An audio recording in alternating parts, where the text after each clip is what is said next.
குறுக்கீடுகளை சமாளிக்கவும் ஒத்துழைப்பை மேம்படுத்தவும் சீன இந்திய உறவுகளின் முன்னேற்றத்தில் வளர்ச்சியின் வேகத்தை மேலும் வலுப்படுத்தவும் நாங்கள் நம்பிக்கை தெரிவித்தோம்.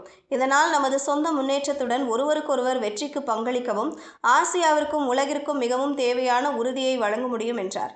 பிரதமர் மோடி ஷாங்காய் ஒத்துழைப்பு அமைப்பு உச்சி மாநாட்டிற்காக சீனாவுக்கு செல்வதற்கு முன்பு வாங் யி 2 நாள் பயணமாக இந்தியா வந்துள்ளார்.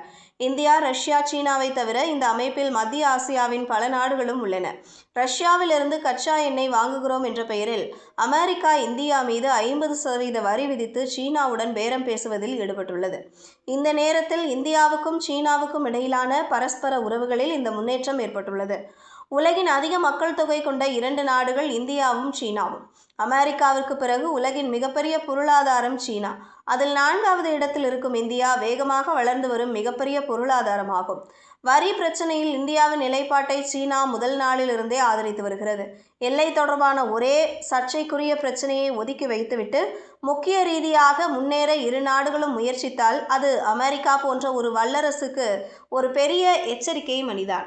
ஏனென்றால் இரு நாடுகளும் புவிசார் அரசியலில் பிராந்திய ஒற்றுமையை நிலைநாட்டினால் தற்போதைய அமெரிக்க நிர்வாகத்தின் பிரச்சனைகள் வேகமாக அதிகரிக்கும்.